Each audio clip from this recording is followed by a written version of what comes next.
Good evening, friends. Welcome to India Power Talk. We just completed 1 year of India Power Talk, and I'm glad to commence the second season. A warm welcome to all my dear audience.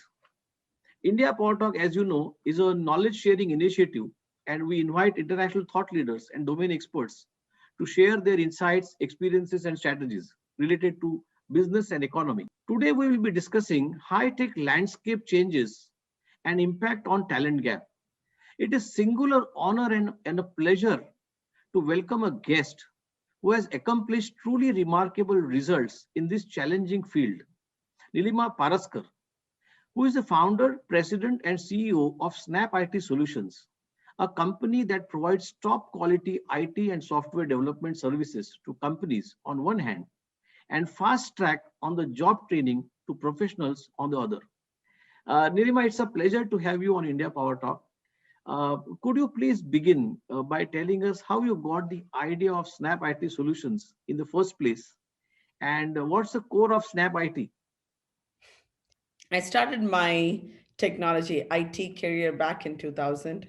And I've been in major corporations, bigger companies, Fortune 500 companies like IBM, and enjoyed quite a bit of what work I've done.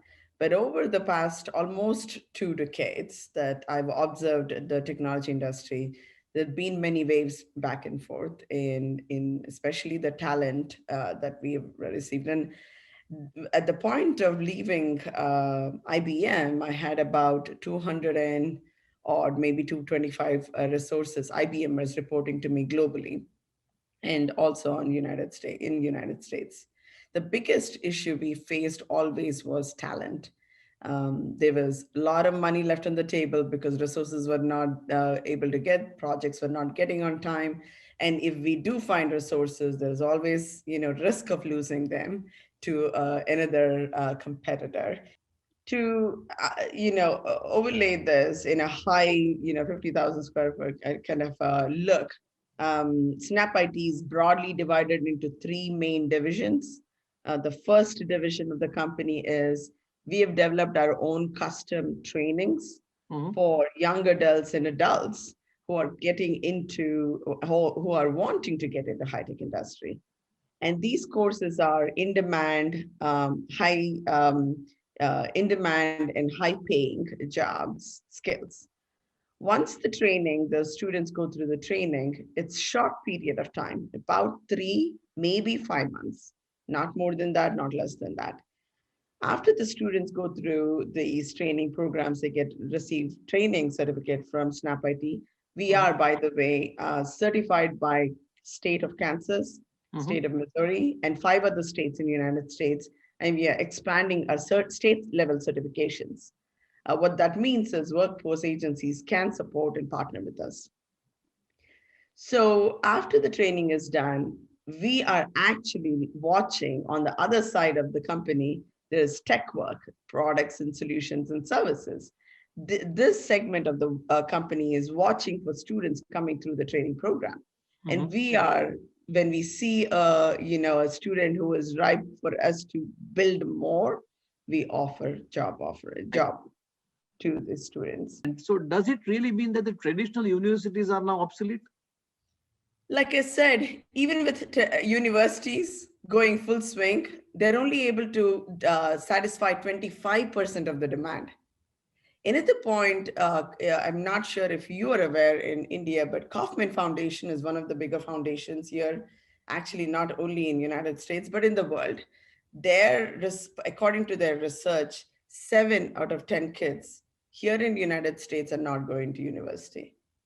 And Oh, I know that a lot more students are not having access to education, like countries like India, Africa. There are students who are not able to go to universities. But I refuse to believe that these students are not smart enough. It's either augmenting university education or almost replacing in certain way sure. for students who are not able to go. I would prefer kids to have their childhood and enjoy that time and learn not just about education or a particular skill, but have an overall holistic approach. Does it really mean that, or are you suggesting that the graduation is not the engineering graduation is not required, but surely there is some basic education required but to get the understanding or hands-on experience Yeah. on these technologies? Sure, absolutely. We don't train any student who doesn't have at least, in India, I believe it's intermediate. That's Okay. what they say. Here it is high school, but it's, 11th and 12th as well. But they have to be GED, Okay. graduated. Without that, we can't. Is this the right way of connecting the industry and academia? I don't know. Whether it is the right way or not, but I have to tell you, the biggest drawback in my model is a lot of investment going into the student once we hire them, I right? About more 6 to 9 months, I am investing out of my profits from the company into the students. At one point, it was my personal money, my savings going in. So there is no obligation for them to stay. And there is no guarantee that they would, get through and get to that level of a 4 year bachelor's degree kind of a student. But the ratio has proved that close to 90% of the people that I have invested in have come through. Is it necessary that between the university and the industry we need to have companies like Snap IT Solutions? Is it really required? So coming through, remember one thing, the training segment of the entire, I'll call it as an apprenticeship, right? This is training is almost a phase that is needed to start the apprenticeship, right? Okay. So the entire process together on an average takes about a year for I, somebody to come up to speed. And if somebody is already spending 4 years of bachelor's and 2 years of master's, they probably do not, their curve to get to industry is probably around 3 to 6 months based on how quickly they catch up with the industry. But somebody who's not gone through the 6 years, we are trying to push them into one segment, I right?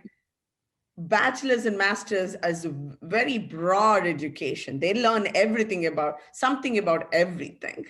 obviously, because of what classes they're taking. But then the work demand starts with a one, two, or couple different skill sets. So again, only because education is done, I can challenge anybody in the technology field that says that I'm done with training, I'm done with educating myself. That's not going to happen. This is an endless bottom. Technology is, right? There is no period at which you are done with your education. You're constantly learning. You're constantly getting micro credentials, certifications, right? That's what you need to do to keep up in this industry. So anything and everything the universities or apprenticeship programs and training programs like Snap IT, all they're doing is cranking up that heat and starting the fire, right? After that, it depends on the student to take it and keep growing. Nilima, these are really very challenging times for workers all over the world, including the US, I guess, And employers. and employers. So, could you please talk about Snap IT Solutions? How have you responded to the pandemic, and how your organization is benefiting local communities? We have been 100% work from home ever since COVID hit. And definitely, even people like, I did not come to office during lockdown, obviously, for 3 to 4 months. And it was tough. It was tough as a business owner to invest so much and, really, and we are a small business. We are not big corporations to start with. Again, employees' health was highest priority, right? The second priority was clients, making sure clients work. Actually, it is about the same. Obviously, clients can never be ignored. There's always, the relevance of clients. And here's the thing, Nitin, the way I think as a business owner for Snap IT, if I take care of my employees, each and every employee of Snap IT will take care of the client. Absolutely. We've worked from home. We had definitely a lot of turbulence last year for about 3 months. And then we started kicking back again, kicking out of that situation. Quarter four of 2020, we Yes. made as much of almost all of 2019. Wow. Wow. That's great. There has been a much talk, as I said, about the new normal and how the pandemic will permanently change the way we live and work. I have my doubts. I don't believe that we will be permanent. There will be a permanent change. It's a temporary phase. But what's lasting effect do you anticipate? How much will this really change? So it's been a good stop and reflect moment for people who want to reflect on certain things. And of course, I cannot tell you the emphasis on younger adults, people in their 20s who are used to going out, meeting people. It's hard on them. It's Start on difficult. that. Yes. It's not an easy phase. So what I want, I think the new norm could be is where we are reevaluating what is absolute necessary things to work with, right? What, Nilima, really motivated you to take this bold approach? So, like I said, I've looked at work offshore model through bigger corporations. There is good and bad and ugly in that, right?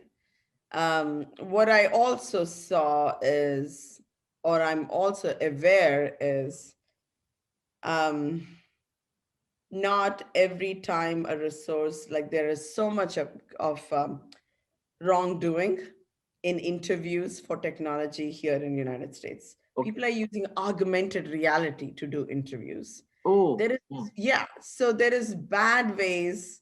We don't know who is real candidate and who's not. Oh. Only till you hire them for 3 to 4 months, then you know, okay, this Absolutely. person doesn't know anything. They're showing fake resumes, they're producing, so going off and starting my company, I said, you know what, I would rather know the people who have no knowledge and grow them, Hmm. and have an idea as to what talent they have, than go after the same pool of good resources that everybody wants to fight. Think about this. There is a pond that all animals are coming and drinking, or there is a total barren land. There is a possibility of a spring there. And I took the barrel land route, and I said, I'll clean it up. It'll be probably cheap, Correct. you're right. And I'll take my chances. Maybe I'll hit a spring. And I did hit that spring. So but it's a long process in that sense, right? It's a choice. The only thing I knew is I'm not going to fight for the same water that's going to be exhausted in a couple years. I'm going to take my long route and go after something that I can actually have a good idea to produce more of, and maybe even own that kind of a process.